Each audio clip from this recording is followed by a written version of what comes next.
What is that in the air? Do you smell the fall season? You should.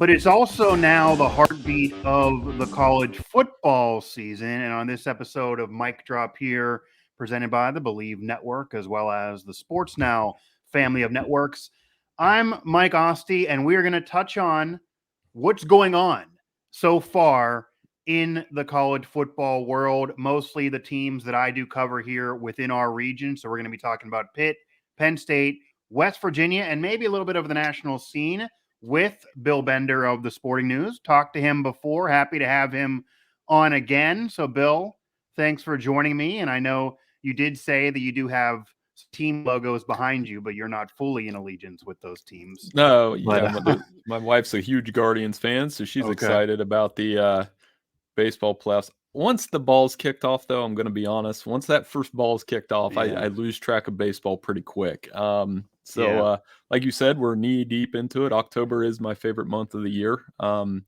Being fall weather and all those kinds. I see you got your sweatshirt on. You're ready. Yeah, to go. It's shorts and hoodie weather. I got the shorts underneath. I got party on the bottom. Not really that professional on top because it is shorts and hoodie season. You know what? Good for you. I can't. I go the opposite way. So I think it's just maybe the way my body temperature works is I do warm up pants and t-shirt as long as I can, and maybe a light pullover. But I can't. When it's in the 50s, I'm not in shorts. Maybe that makes me less manly. I don't care.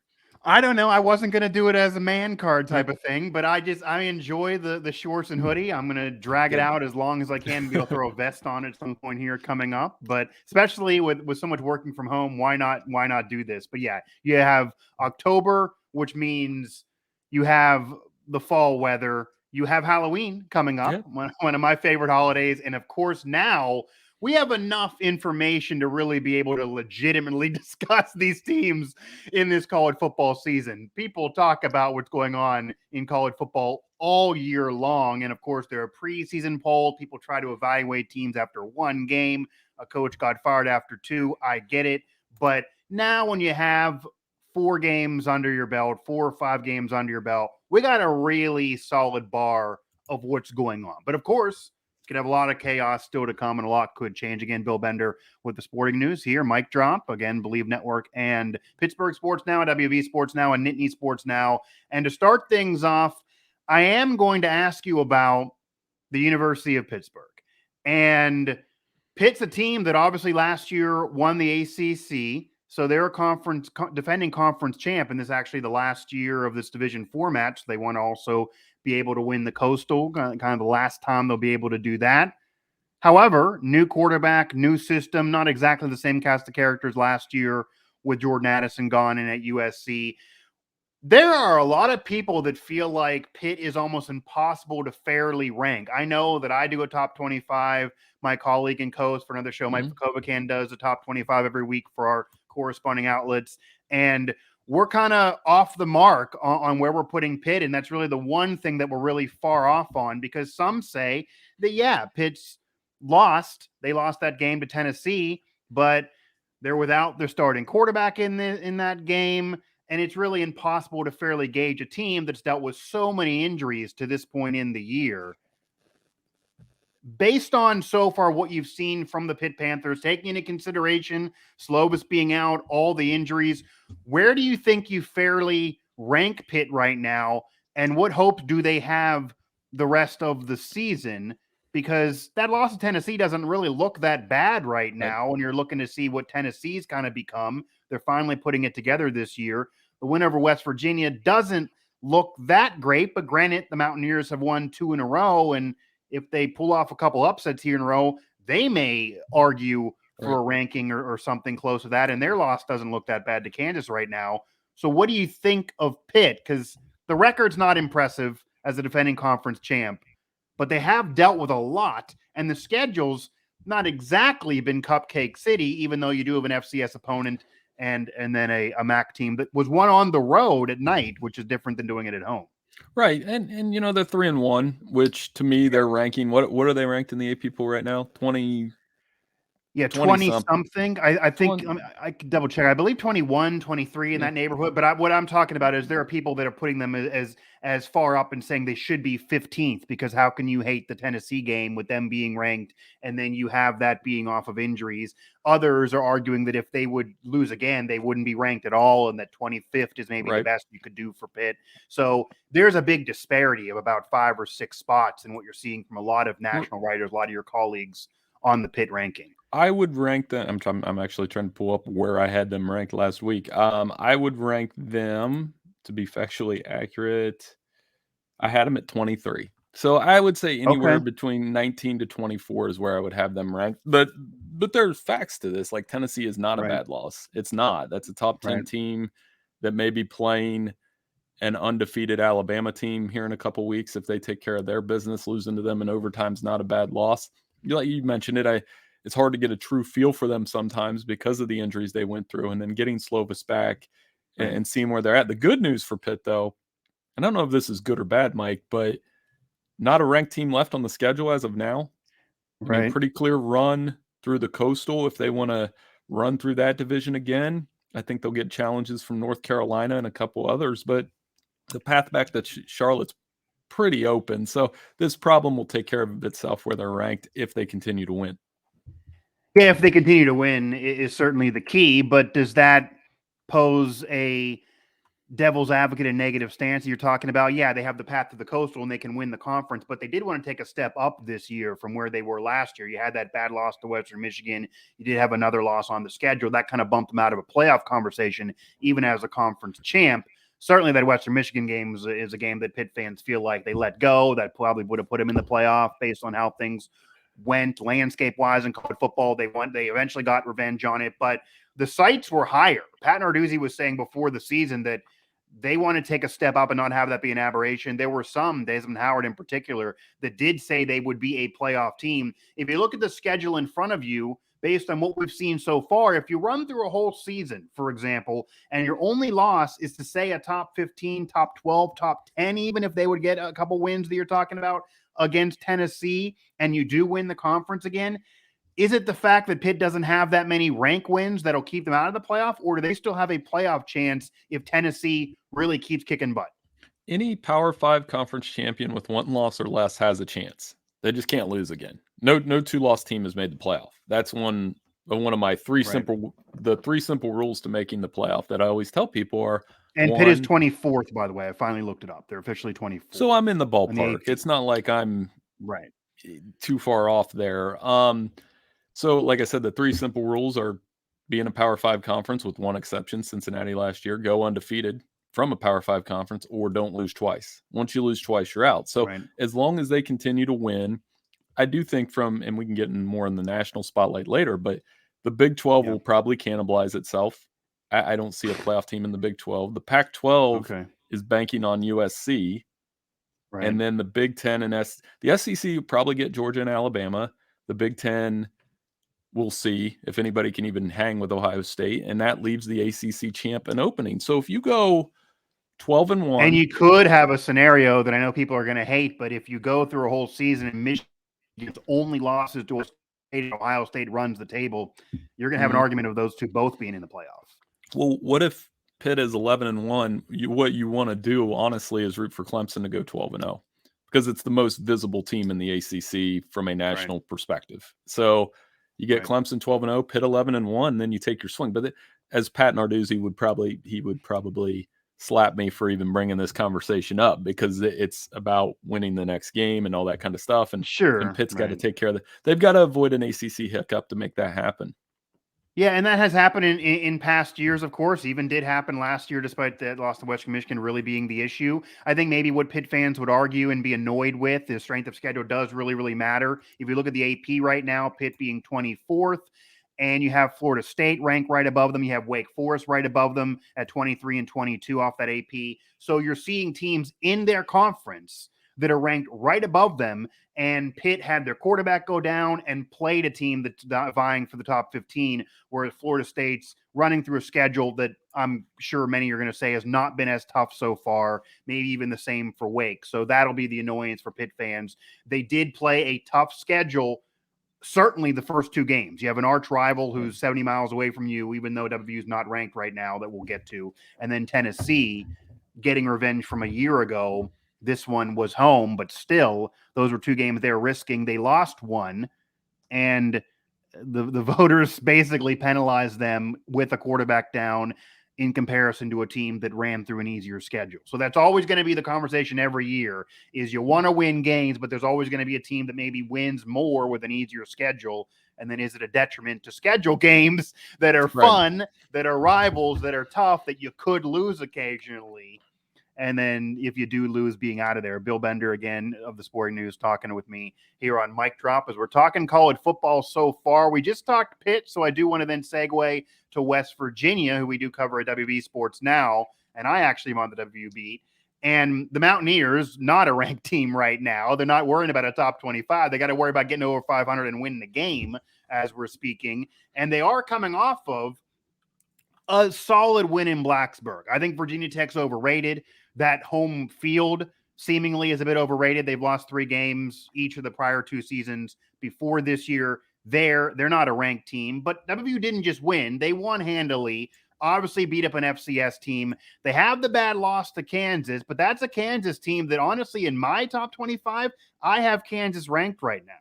And they're certainly right there knocking on the door. So if Kansas stays ranked, that's no longer a bad loss despite being 13.5-point favorites entering. And I've been more critical of that game than anybody else on the beat, but that's looking better and better. You obviously lose to Pitt, but Pitt is still a ranked team. And we just talked about how the Panthers maybe could argue as being a better ranked team than they currently are. What are your thoughts now on the state of the Mountaineer program, maybe in comparison to when we actually talked a few weeks ago? I'm looking at a lot of these betting odds of the first coach to be fired or the second coach to be fired and the next guy to be fired. Neil Brown is no longer on those lists. He was definitely right up there at the top a few weeks ago. The buyout is still hefty, but the schedule in front of West Virginia is also still pretty tough. And the bar for a lot of people is to at least get in a bowl game to keep this climb going. Got Baylor coming up, they're ranked. You're going to have Oklahoma State at some point, TCU at some point, obviously Texas in front. A lot of night games, a lot of national TV, but a tough schedule coming up. Do you think West Virginia is going to get in a bowl game this year? Is there a chance for a bowl plus, so better than that? Or is this still having an opportunity to go completely off the rails? No, yes.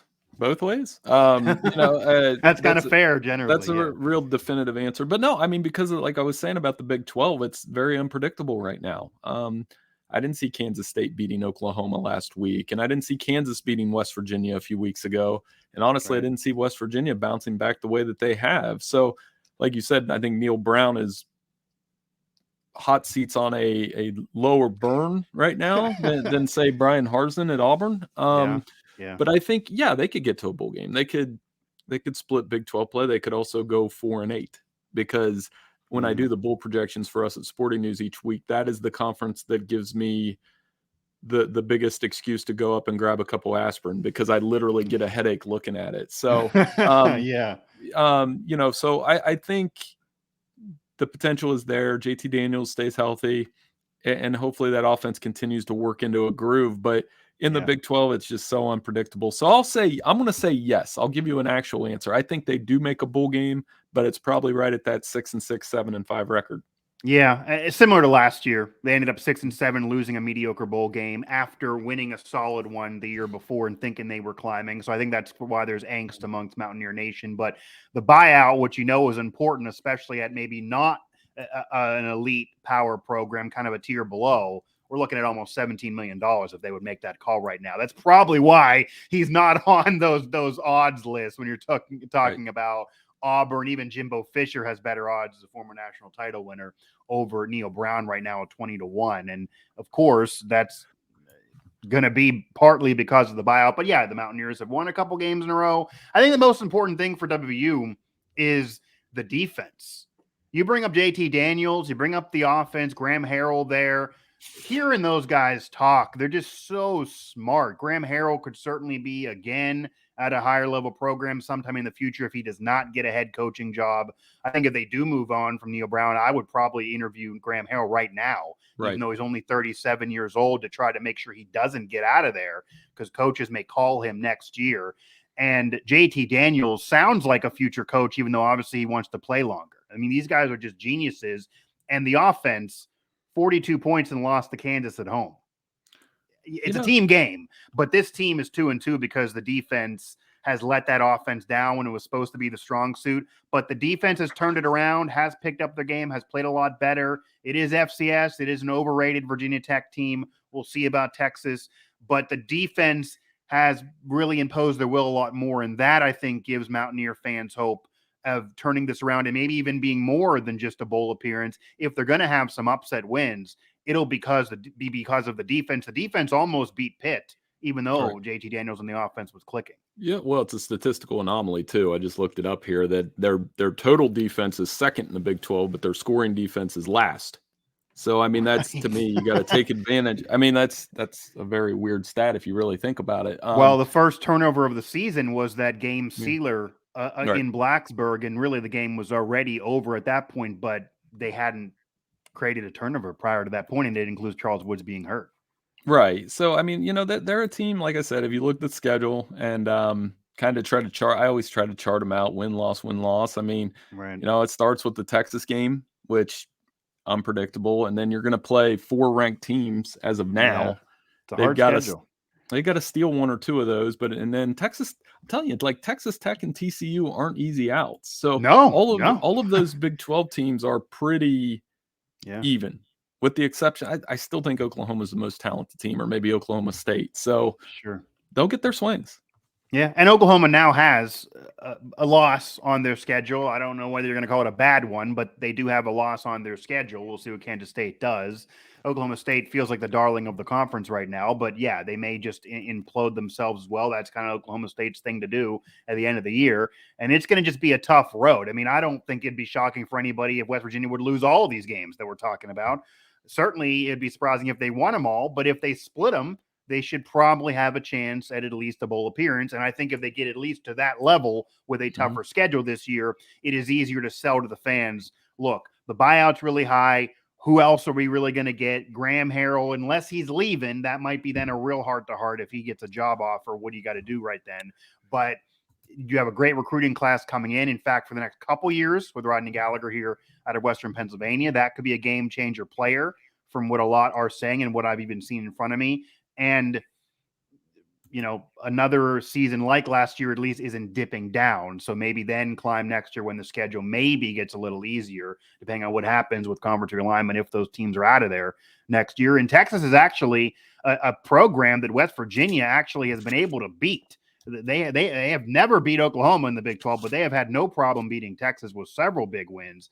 And Texas, I believe West Virginia is the only team they don't have an above 500 record in the Big 12, which is just bizarre because West Virginia has had a couple solid years, but certainly has had some average ones in the mix there. Again, Bill Bender from the Sporting News. This is Mic Drop on the Believe Network and the Sports Now family of networks. We talked Pitt. We talked West Virginia. I do also want to be fair here and talk Penn State off of Nittany Sports Now of our coverage over there. Penn State is a team that honestly, I'll tell you right now, Bill, the first couple games, they got a real solid ranking. They're flirting with the top 15 already after 2 games. I wasn't sold yet.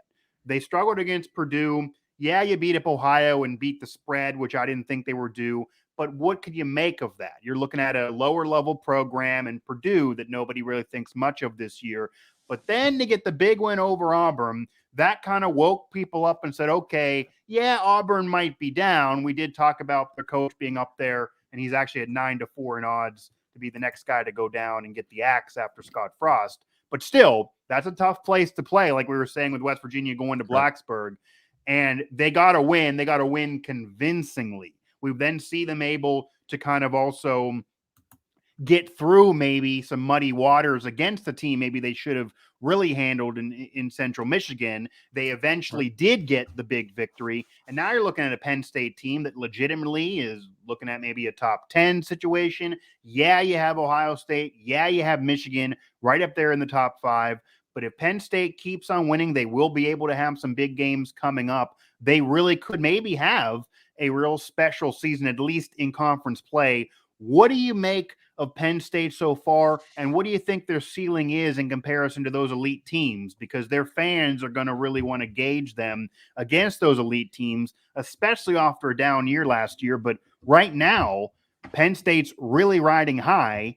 And despite some issues at QB and some controversy of who people want to start there, you can't be mad at the record, at least as we stand. Right. It reminds me of Georgia last year where everybody wanted to replace Stetson Bennett and he kept winning. I mean, right now, Sean Clifford's winning. I mean, you can say what you want about him. Came in the Purdue game, made the plays, took just a ridiculous hit in that Auburn game and got up, first of all. And then I think what's going for them is the running game. Nick Singleton, that freshman running back, they haven't overused him. Yeah. So when he gets into the Michigan game here in a couple weeks, they're probably going to feed him, or at least they should. It'll give them the best chance to win there. The defensive secondary is not bad. I mean, they've got some NFL players back there. So you said it. I mean, we're going to find out all we need to know about Penn State when they go to Michigan. Right. I believe James Franklin's won there one time. And Michigan and Penn State kind of trade that label of here's the team that's going to challenge Ohio State this year. So that game will decide that, honestly. The winner, Ohio State has to come to them. Ohio State, I don't think, is getting beat in the Big Ten. I'm just going to be perfectly honest with you. Saw them last week. They're so fast on offense. They're so they fast. Look ridiculous. And, they got to get some tests, too. Their schedule, you're looking at Notre Dame as the best win. And obviously, they've been exposed this year. So you're going to have the people that are going to say that, Ohio State does this every year, but we got to see it against quality teams. But they'll show you. It's going to happen soon. They're fast. And so for Penn State, their season will be a referendum on how they do in those two games. And I don't think Drew Allar, the talented 5-star freshman, is going to play much out. I think they're going to ride with Clifford. It's kind of how I feel about Clemson. They're going to ride with DJ. And you want to see, I get that that's our mentality as sports writers and fans, is you want to see that 5-star freshman. But I just think this is Sean Clifford's show, and especially in those big games at Michigan and then at home against the Buckeyes when they come into town. It's hard to bench the veteran who's winning. So, I mean, that's really the conversation that you're having. And imagine the scenario if you do bench Sean Clifford and then you do lose a game, especially if it's not to Michigan or Ohio State. Even if you win every other one, that will be pointed to forever, and that'll be crippling for some fans for James Franklin. Not saying he's going anywhere, but there are some that want a lot more from him for what that program is and what they expect it to be. So that will be something that people will never get over if that is a decision that is made while you're winning. So that's really an issue right now for Penn State. Michigan had an issue before the season on who they were going to start at QB. They had to go through a couple games before they made the decision. That's actually pretty much a common theme. And you did bring up Georgia managed to make that call and then end up going to win a national championship. And even JT Daniels having been there before, and he was winning. And then again, you leave, whether it be an injury or a decision, the team keeps winning without you. So some teams are just so good, they honestly would probably win with whoever is in there, because when you have a depth chart at an elite program, your top 2 quarterbacks probably could start at a lot of schools out there and are often high recruits. Look at the Oklahoma situation of the past a year ago. But Penn State has a veteran who is winning, who's also going up those career touchdown charts and setting records there at Penn State. It is hard to pull the trigger right now. Again, Bill Bender of the Sporting News, we're talking college football. And now I want to talk about college football overall and the national scene. And I do cover Pitt, West Virginia, and Penn State throughout our network, throughout our region. Unless it's Penn State, although maybe Pitt, if they can run through the entire table and win the conference again, I'm not so sure if I have any of these teams looking at a playoff spot right now. Yeah, if you expand things, and they're going to eventually expand things, it's a whole different conversation. But as we stand with these 4 teams, and right now, by the way, Penn State is 11 in the AP. So another win, depending on what happens, is always an upset every week. They certainly could crawl in there, but you already have 2 conference teams above them. But currently, and this is just off the AP, Georgia, Bama, Ohio State, and Michigan are that top 4. Clemson knocking at the door. And pretty much in everybody's ranking, the Michigan-Clemson conversation is probably the toughest, Bill, because you have 2 teams that are undefeated. Neither team has really totally dominated against a really quality opponent. Both have struggled at times, but ended up winning. Clemson most recently, even though that was a good team they faced, they maybe didn't do as well as some would think, but they got the win, and that, again, is the most important thing. the Michigan issue for some, I guess, would be that Ohio State's already there from the Big Ten. And if you have Georgia and Bama both winning out, and then whoever loses the conference title game, you're going to only have one loss to the other. So you're going to probably put them both in again. And then people are not going to want to have, especially with conference realignment the way it is in the future, basically being everybody in the SEC and Big Ten. Can you imagine a scenario where you have the top four this year's playoff after the whole offseason of drama, 2 SEC and 2 Big Ten? Obviously, that would annoy some fans. But if that's the case, that might be the case. And then Clemson, we're going to have to see what they do throughout their schedule if they do end up winning the conference and getting revenge from last year. What are your current top four? And how do you kind of see this shaking out? Does anybody outside of those 5 teams I mentioned have a legitimate chance to knock on the door and get in the top 4 this year? Still a lot of season to go. Well, I think Georgia's won. I mean, they messed around with Kent last week, but they're still their gear, their speed on defense, the way they're playing, they're the best team in the SEC right now, and Alabama's right there with them. I mean, Alabama isn't going to get in the game with Georgia and be like, we don't have enough talent to win this one. For them, it's cleaning up the mistakes. Alabama, here's a kind Did the of Texas game give you pause at all? Because Texas then got upset to Texas Tech, and we'll see about West Virginia. If they lose again to an unranked West Virginia team, does that really hurt the whole case of Bama bragging about a 1-point win over Texas? Not if they go to Arkansas, which is kind of what I was going to – this is my kind of not so fearless prediction. I think they go to Arkansas and hammer them this weekend. Okay. And then that opens people's eyes. They'll be like, oh, yeah, Alabama's awesome. So, but to your point, yeah, I mean, like the Texas win was barely for starters. And then also so many penalties. That wasn't the Alabama team I'm used to watching on the road. Right. Even last year when they scraped by, it wasn't that ugly. So it's a big weekend for them from a perception standpoint, no matter what the score is. I think Ohio State's a solid 3, trending towards 2. We talked about their offense. And then 4 would be, I mean, you talked about Michigan, Clemson. That's kind of the argument. And then USC, I would rope in there. And the question becomes, which one of those 3 has the easiest path to the playoff? It's probably Clemson if they beat NC State, depending on when they play this weekend with Hurricane Ian, which you want them to do that safely, obviously. Right. And then Michigan, what can they survive? First of all, Iowa this weekend. They play terrible when they go to Iowa. Keep an eye on that one. So I would put Clemson there for now, but it's not like a lock, like I'm all over it. I think there's plenty of other teams that get in the mix there. Sure. Does Michigan, and this is a conversation that will be had if Michigan takes care of business, and then you eventually see that rivalry game takes place. And it seemingly is always a situation like this every year for at least 2 teams. But if you have Clemson run through the ACC and they're a conference champ, and then you have Michigan go through everything with just maybe the Ohio State hiccup where Ohio State is still the conference champ because they're just so freaking talented and they seemingly do own Michigan at this point, then what do you do in the debate that's going to exist? Because Michigan's loss would then be to a team that's actually ranked better than Clemson. But if Clemson hasn't lost, that hypothetical scenario will be the annoyance for probably that final week of the season if it does come to that. It's hard to tell a team like Michigan, you basically got to go undefeated when Ohio State's in your conference to get in the playoff when we do have teams that lose sometimes one game and still get in. That is a really tough thing to have to tell them, but that could be a scenario that exists, that game, if they don't win it, could make them the 5th team in the country. Yeah, I mean, but the committee loves to fall back on something different every year. This year it could be the conference championship game. This year it could be, and some of it to me, it always depends on the score. I go back all the way back to 2006 and this was in the BCS era when Michigan played Ohio State 1-2, 42-39. In my opinion, that should have been a rematch.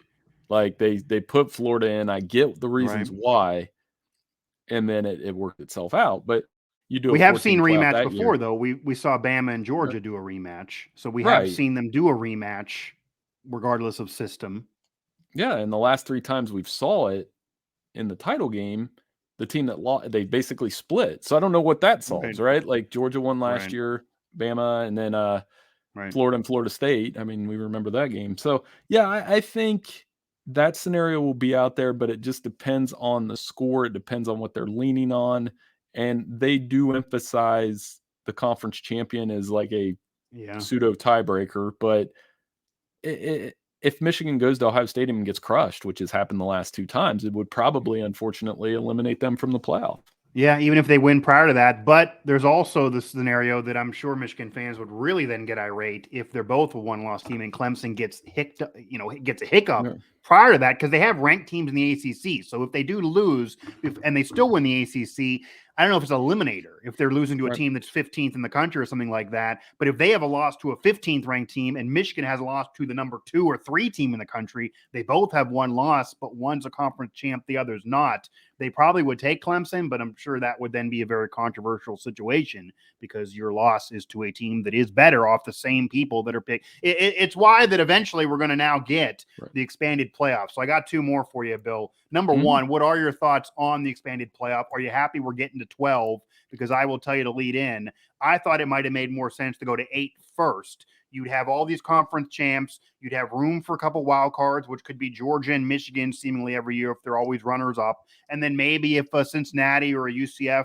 does an undefeated situation as a group of 5 or whatever it's going to be, then maybe you throw them in. If there's not an undefeated group of 5, then maybe you throw in another team who's a Power 5. You have wild card opportunities like every pro sport does, and you're basically a pro sport. Going to 12, to me, waters it down a little bit in the regular season because you're very likely potentially going to have the number 3 ranked team in a conference that's not even playing in a conference championship game when we get rid of divisions that will make potentially a playoff. And that seems like maybe a 3 or 4 loss team who's not even in a conference title game, especially if they're a Power 5, shouldn't be still in the mix. But when you get to 12, very likely could be. Yeah, the way I phrase it is it's going to change the way we watch the game, whether you like it or not. It's going to feel more like the NFL. I use this example with Steelers and Browns fans from a couple years ago. I remember when this playoff expansion talk started, I said, okay, so under this, the way you watch the NFL is nobody in Cleveland remembers going to Pittsburgh and getting destroyed. They remember coming back and beating them in the playoff. Right. And that's how it's going to change. The NFL watching experience to me, and full disclosure, I'm a Packers fan. Like, it allows you to throw away a game like the Vikings game in week 1. Right. You're like, oh, who cares? 100%. We'll see them later. 100%. Is college football isn't designed like that, right? And I used, so like Pitt and West Virginia from week 1 and all the emotion that they had and hadn't seen you in a decade and all that kind of stuff. And it was like a championship game. Really? Right. And in this 12-team format, it's going to be, well, if both teams are really good, we may see you again. Like, and that does change the watching experience. I think I'm with you. I think they skipped a step in some ways. 8 would have been the right number. It's very inclusive, this new playoff. I'm surprised at how inclusive it is because you're pulling, we had all this realignment where really, to me, there's 3 conferences that have the most power. It's the Pac-10, Big Ten, and then the ACC and everybody else. And yet we're going to put in all these conference champions. So it kind of shortchanges. Let's say there's a year where the ACC had 3, 10, 11, and 1 teams. Maybe one of them's not getting in at the expense of a conference champion from a lesser deserving conference. That's part of my problem with it. But and as we stand, Notre Dame's not in a conference, and when they entered the season, they were ranked 11, so they were in what would have been the expanded playoff when we entered the season off projections. They obviously have lost. You lose tomorrow, they're totally out of the picture. However, in a normal year with their normal schedule, if you don't lose to Marshall and basically do what they do every year, where they go through a schedule with about 3 ranked teams, usually 1 or 2 losses, maybe even 1. They're in the top 12 every other year. So they're going to have to be put in. And then what do you do with seeding? Is that fair to them to make them be a 12 seed if they only have 1 loss to a number 3 team in the country, or if they're undefeated and now they're a 6 seed at best because they're not in a conference? Are you trying to force them in a conference?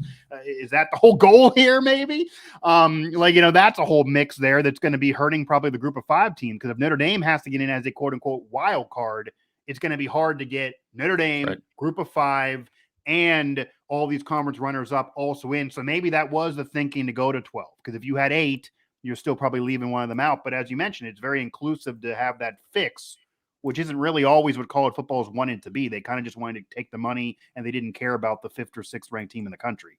But now they do. Right. And that's, this is, I use the analogy from Fargo on a couple podcasts where I said, there was that scene from the TV show where Billy Bob Thornton asked Lester, is this what you want?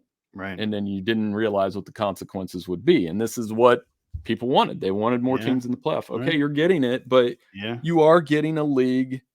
You're getting a sport that to me will, and I'm not one of those guys that like says college football is so much better than the NFL. I love both. I love watching college football. It's possible. You can watch both and like both. You are allowed to like both. You can. I do think they're pushing college football to resemble the NFL, which is the most successful pro sports league in this country right now. Yeah. And it's not close. Like the gap between the NFL and everything else is enormous. Right. And I'm sure the conversation was, do we really want to do this? Oh, there's all this money that can be made. We're going to do it. So obviously there's money that can be made there. And I don't know if they're ever going to expand beyond 12, because then you're probably looking at 4 lost teams and just get really ridiculous. And then you have the whole top 25 getting in at some point. So why are you even doing the rankings? But the money will always be there. If they went to 64, for crying out loud, I'm sure they make tons of money, and they just would never stop. They want it to be a year-round thing. They want to bleed as far as they can into getting to the NFL draft season and where the Super Bowl is. They want to have that conversation be as long as it can to when people are really transitioning to the NFL and usually done with college football. You have these traditional bowl games. It will certainly water down a lot of the other bowl games, maybe even those New Year's 6 games, if there's ever a year where they're not part of the playoff. And when you get to 12, I guess they all would be. But that would really then water down whoever's playing as the 17th ranked team in what they're trying to tell you is a big deal bowl game. They just missed out in the playoff with probably at least 3 losses. So how will that feel? Bill Bender of the Sporting News here joining me on Mic Drop. Last thing I do want to ask you here, because there have been some changes to the top 25 to this point based on what we saw preseason wise, and certainly after weeks 1 or 2. We're now a quarter of the way through the season as we're talking right now, but things always can change. We talked about a lot of the teams that are at the top of the rankings and even some teams there at the back end. But is there a team that is number one really surprised you that is going to be ranked, you think will stay ranked, that actually can have a real legitimate season that was not amongst the preseason top 25 or at least expected to do anything? And then is there another team that really has disappointed? They were right up there in the beginning of the season, to now they're out and there's really not a path for them to get into even a solid season, let alone talking about playoff or conference championship or New Year's Six, etc. Right. Well, they played last weekend. Minnesota destroyed Michigan State. That's not a game that I anticipated seeing. The way that PJ Fleck has a team that's probably going to play in the Big Ten championship game. Right. If you look at their schedule, they only have to. They do play Penn State. That's going to be a huge game here in a few weeks.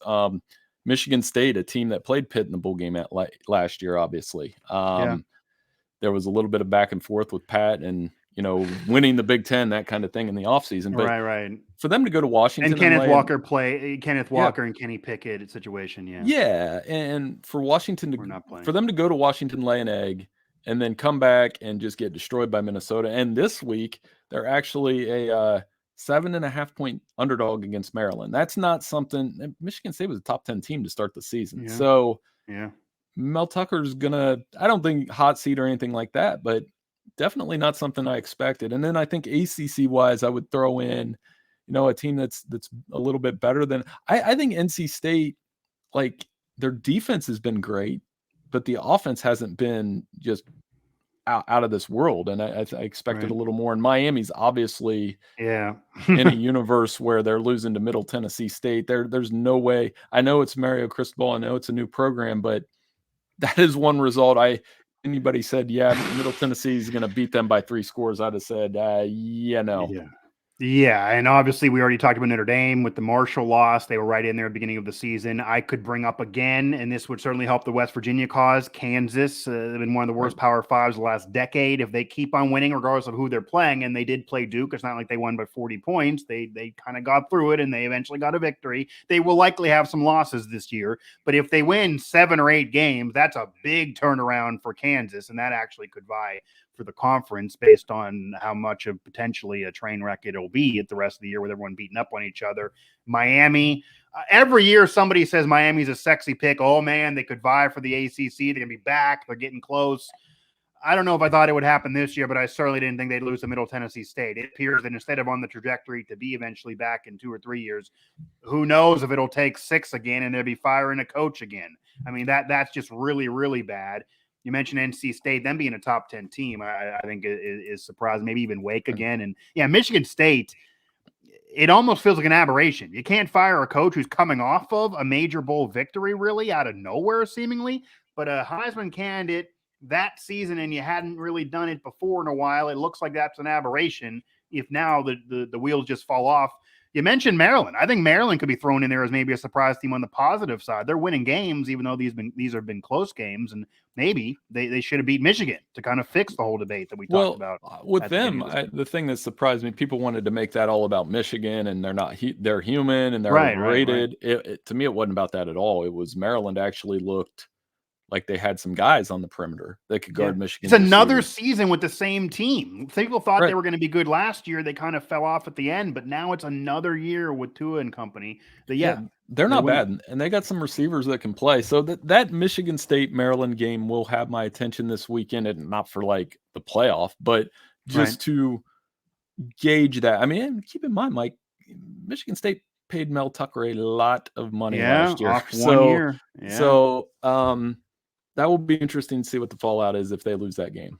Yeah, absolutely. And there's a lot of season left to go. A lot more, hopefully, hoodie and short season here to come. Halloween will then show up. Once we get to Halloween, we'll really have a gauge of what's going on. And right now, we're looking at 4 teams still in the playoff. Although, of course, this is another one of those years that it does feel like there's going to be a debate. There's going to be a team that's going to get quote unquote screwed.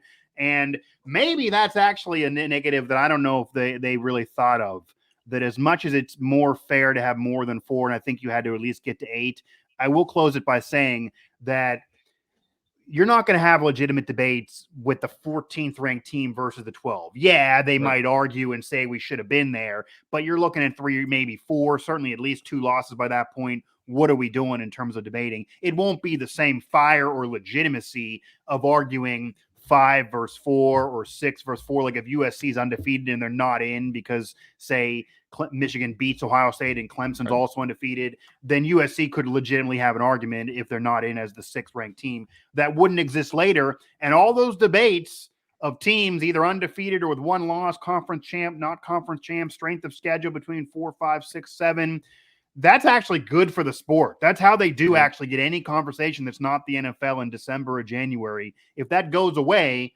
does your social media engagement diminish, decrease? And maybe that's in terms of casual fans. Are they caring as much, etc.? You won't have a conference champ who gets screwed like in past years. My wife's a Penn State alum. She's still bringing up, I don't care about winning the conference. We won the conference before and didn't get in. That won't happen when you get to 12. So and to me, I always enjoy taking digs at the polls don't matter crowd, because to me, that's one of the unique things about college football. I always say there's no substitute for playing number 1. When you go in and beat number 1, if Arkansas does it, they're going to storm the field because they beat number 1. Right, even if they think they're a good team, right. Even if they're not number 1, you can still hold it up. And I think this is the only sport where you can do that. And I think preseason polls, that's a separate debate. But to me, I like having them stacked up. I like the debate. I mean, that's part of the reason this sport works. And it's part of the reason you and I are able to talk about all of these schools that, may or may not make the playoff. Now, in a 12-team format, I think you and I's conversations and how we break this down are obviously going to change very much. 100%. I mean, Pitt and Penn State are in a much better situation. Penn State probably could handle 1 or 2 losses and still get in. Yeah, it's a whole different world if that's the case. And then you also have a situation, really, Bill, that I don't know if this is thought of either. You get into a conference title game that is supposed to be for everything everyone cares about, and they still may want it for bragging rights. But if you're Georgia and Bama, you're in the playoff. Even if you lose the conference championship game, are you then sitting out? Is your Heisman candidate sitting out that game? Because I'm already in. I'm looking at draft money. How am I risking myself to be a 1 seed versus a 2 seed if you're guaranteeing me I'm at least a 2 seed because I'm in the SEC and I'm Georgia or Bama? They obviously don't want that. That's where the conferences would get really mad. But Bryce Young, you could say, well, we're a 2 seed. We're going to beat anybody we have in front of us. We could probably win without me. What am I doing playing if I got draft money in front of me? That is a thing that could happen. the conference championship games rule in college football is also going to change, just like it does for college basketball. This isn't a perfect comparison, but when Duke I always go to Duke, sorry, but when I get Duke in a college basketball tournament and they're number 1 in the country and they lose in the second round of the ACC tournament to Virginia, maybe it means they lose a seeding line. Right.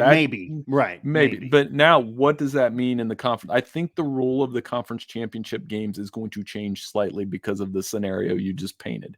Yeah, and if it does, though, that could also change on how, and these schedules are done years in advance, but the whole thing like Pitt did, I'll schedule the brawl, then I got Tennessee, West Virginia, 3 straight years on the road against non-conference rivals, Maryland, Pitt, and then next year it's going to be at Penn State. They're going to play Penn State and Pitt both next year.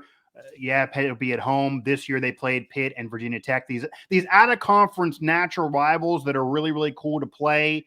It might be a conversation where you have a come to Jesus meeting with your program and say, look, we can play one of them every year. We can't play 2 because we can't lose them both and then try to make something happen if we're not going to win a conference. So that's a whole nother debate too, that you may lose that. And that's what fans really like right now from this year, that you're kind of getting that old school feel. But maybe certain tournaments and certain games will still be important. Winning the Big East tournament for those years in the past in college basketball was still a really, really big deal, even though it didn't necessarily mean you had to do it to get in the tournament. So maybe that'll be the case with some of these games, but who knows? Bill, I definitely appreciate the time. I hope to be doing this again with you, because I'm sure that whenever we do it again, we'll have a lot more to talk about, and everything we just said so far will probably all be meaningless, and maybe we'll look like idiots, or maybe we'll be correct and can brag to the subscribers, readers, and viewers. But I appreciate the time, man. Yeah, let's catch up before the college football playoff rankings, and always a pleasure to come on your show. And I'll definitely have a thicker sweatshirt on the next time we talk, because it'll be cold here in Ohio. So thanks again. Sure. I appreciate it. Check us out at Sporting News. We got a ton of content over there. We're excited. Absolutely. Again, Bill Bender from the Sporting News. Definitely appreciate the time, man. As I've talked with him before, he covers the whole scope, but can really dive into certain regions. He's also not far from us. I got to meet him in person sometime soon. I'm in Pittsburgh. He's in Ohio. We got to get it done. But again, Bill Bender of the Sporting News, happy to have talked with him there. Again, want to remind you, you can subscribe, download, listen here to Mike Drop with the Believe Network, everywhere you can find your podcast. We're talking about Apple, Stitcher, Spotify, etc. You can also find these shows throughout our Sports Now family of networks: Pittsburgh Sports Now, WV Sports Now, Nittany Sports Now, especially when we're talking about college football like we just did with Bill. And I got to say, Pitt is a team that they got to start flexing their muscles. Talked with Eric McLean about this of the ACC network. Getting wins, I think the issue is, you got to win in a road place that's really tough. Maybe they shouldn't even have scheduled it. It's a whole nother conversation another day. On the road against the MAC team at night, that's a big deal. That's really, really cool. But you got to really flex your muscles if your schedule's not too difficult in front of you. And if you're probably going to lose another game, and Tennessee is a good loss right now, but you did lose. These teams in front of you have not lost in some examples. So you got to really flex your muscles and dominate. We will have probably, I think we're going to get there, and I think it's going to be really a fun debate if Michigan keeps this up, even if they're crawling through, and Ohio State's their only loss, regardless of whether they're in or win the conference title game. It's hard to kick them out with that only being their loss, because Ohio State's going to be right there all year in the top 4. I think we know right now Bama, Georgia, and Ohio State are always going to be in that top 4 unless somebody loses in real upset fashion. We'll see what upsets otherwise. I don't think Penn State's a playoff team, but they certainly have a New Year's 6 opportunity if they keep on winning. And I do think they're behind Michigan, Ohio State, but Michigan's a team they might have a chance against. If they win that, obviously, that'll flip things. And the Mountaineers, I said it before the year, Neil Brown got to get in the bowl game this year to get off the hot seat for me. Okay, the buyout means he's not going to get fired this year. That's why he's off those odds. That's why you see Ryan Harlan. That's why you see Jimbo Fisher. Even that's why you see Steve Sarkisian. All of these guys with better odds, 14-1 for Steve Sarkisian. Also with Texas at 2-2 as they will meet this coming weekend as I record this show. Better odds to be fired. And Sark's only been there for 2 years, but Neil Brown has been there for 4 years. But the buyout in the recruiting class, and it's not Texas, they're not going to fire him right now. But if this happens again next year, you then eventually got to pull the plug just off of prestige and try to figure something out with this program with conference realignment. You got to look good on the field. And the schedule will not be easy. So despite a real dominating win. It was an FCS opponent against Townsend, despite a real solid win to retain the Black Diamond Trophy, keep it into perpetuity since the rivalry won't be played to what we know for a while or ever against Virginia Tech on the road, even though I do think it's an overrated place to play, but it's still a rocking atmosphere there. That was a night game. That was a big game. Those are big wins. The defense played really, really well. The offense had to overcome adversity, but still has played really, really well this year. Kansas is a ranked team for me, certainly close to it for everybody else. That's not a bad loss anymore, or at least as bad, even though it's certainly not a good loss. I won't go that far. And then Pitt's a ranked team. You were on the road there. So, okay, you were not a favorite. You actually covered the spread. However, if you just keep on losing these games, even if they're against good teams, that's not going to do anything for you. They will need some upsets. They will need some wins. Yes, if they go through it and win 7 or 8, which nobody really thinks now, that Kansas game will stick out like a sore thumb. But in terms of this year, I still think a bowl game needs to happen. It can happen. It won't be easy, though, with the schedule in front of West Virginia. And who knows? But yeah, if they would beat Texas, they would beat Baylor, they would beat TCU, they would start stringing off some wins against these ranked teams or quality opponents, especially on the road, and Baylor at home, but it's a night game. Then who knows if they can flirt with a ranking, but I don't see that this year. But the schedule's tough in front of the Mountaineers, so that will be their problem. Again, thanks to Bill Bender of the Sporting News, as he is a national college football writer there, but can also dive into each individual region that we cover throughout the Sports Now Network. I'm Mike Asti, and we just dropped the mic. Bill and I both just dropped the mic on college football so far, especially what we cover throughout our region. So Pittsburgh Sports Now, WV Sports Now, and Indy Sports Now for all that regional coverage. Go to those sites, go to those outlets, go to those networks on social media, and of course, the Believe Network, where you can find Mic Drop amongst tons of other shows from fellow media and notable former athletes there. Again, Believe Network, where you can find Mic Drop and more drops of the mic from myself.